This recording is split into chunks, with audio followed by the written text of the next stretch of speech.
BFM Business. Innover pour le commerce, Rodolphe se démarque.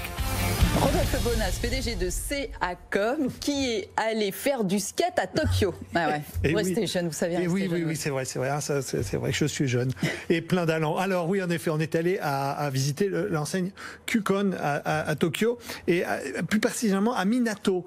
Minato qui est un quartier d'affaires, et ça c'est déjà la première particularité de ce magasin, puisqu'on était un peu surpris de trouver au milieu de ce building et ce quartier business de Tokyo cette marque Qcon, qui est une marque de street vraiment spécialisée dans le skateboard. Donc là, attention, on va parler vraiment de tout le jargon et le monde de ce skateboard. Alors premièrement, quand on arrive devant, c'est une présentation en briques. Le magasin est en briques, donc ça dénote complètement avec les immeubles. Et quand on rentre, il y a deux parties dans ce magasin, Karine.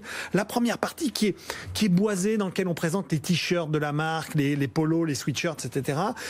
C'est quasiment marketé à l'intérieur. C'est vraiment, on se dit oulala, c'est bizarre. Il y a un petit bar super designé, super chic. Super chic. Alors les tabourets du bar, tout de suite, vous mettent dans l'ambiance parce qu'ils sont, vous savez, dans la matière qui est la planche. Comme les planches de skate. Exactement, ouais. Qui est la planche en tant que les cas. Et ensuite une deuxième partie du magasin qu'on voit ici à l'écran, qui est la deuxième partie, qui est plutôt blanche et assez laquée et qui est magnifique et qui est une piste de skate intérieure. Ah, c'est un skatepark indoor. C'est un skatepark indoor. Alors très design. Je vous garantis que moi j'ai pas osé, bien évidemment, vous en doutez. Mais en revanche, c'est absolument magnifique et c'est très épuré, très intéressant de voir. C'est bien sûr, vous pouvez personnaliser votre planche de skate. Et alors là, je vais citer des noms parce que sinon je vais me faire engueuler. Donc là, ils ont lancé ce qu'ils appellent des motifs de design de Hiroshi Fujiwara. Ok, on n'ira pas vérifier. Non, mais qui est un grand designer dans le monde du skateboard. Et c'est ce qui explique les prix. Un pull Qcon vaut 237 € et un t-shirt 158 €. Oui, ça coûte assez cher parce que avoir cette marque avec soi, ça coûte de l'argent.